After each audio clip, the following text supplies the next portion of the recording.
Assalomu alaykum hurmatli kanalimiz a'zolari. Ko'rib turganingizdek 71% odam obuna bo'lmasdan tomosha qilmoqda. Shu 71% obuna bo'lmaganlardan iltimos qilamizki, kanalimizga obuna bo'ling. Biz esa videomizni boshladik. Bilasizmi, 2020-yil faqat koronavirus pandemiyasidan azob chekkani yo'q, balki ko'plab dahshatli hodisalar yuz berdi. Bugun siz bilan 2020-yilda 5 ta dahshatli hodisani ko'rib chiqamiz. Qani bo'lmasam, ketdik. 5-o'rin ko'rshapalaklar to'dasi hujumi. 2020-yil fevral oyida Avstraliyada yuz berdi. Ingham shahrida mevali daraxtlar ko'rshapalaklar o'ljasi bo'ldi.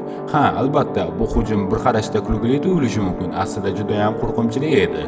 O'sha kuni osmon to'la ko'rshapalaklar edi, deydi Ingham aholisi.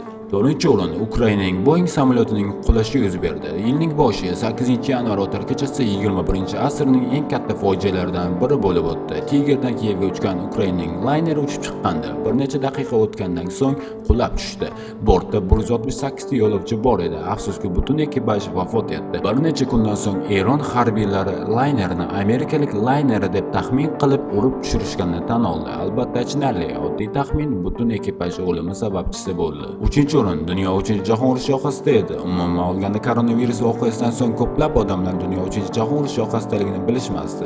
AQSh va Eron o'rtasida muammolar kelib chiqishni boshladi. Iroqning nufuzli generali Sulaymon AQSh tomonidan o'ldirilgandan so'ng Iroq va Eron keskin iqtisodiy urushni boshladi. Hattoki Iroq o'zining hududidagi AQSh bazasiga raketa hujumini uyushtirdi. Xayriyatki, mojaro rivojlanmadi. 2-o'rin Avstraliyadagi yong'inlar. 2020-yil boshida avj olgan o'rmon yong'inlari 10 yillik eng yomon kataklizmga aylanishi mumkin.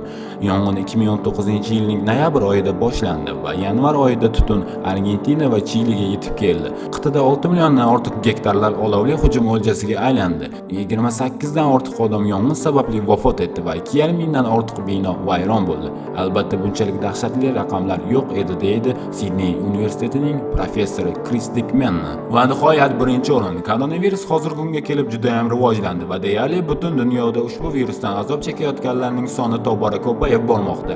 18-oktyabr holatiga ko'ra ko'rsatkichlar dunyo bo'yicha qariyb 39 milliondan ortiq kasallanish, 27 milliondan ortiq tuzalish va 1 milliondan ortiq o'limlarni ko'rsatib turibdi. Umid qilamizki, kirib kelayotgan 2021-yil ajoyib yil bo'ladi. 71% yo'q qilishga yordam bering. Bunga faqat obuna bo'lsangiz kifoya.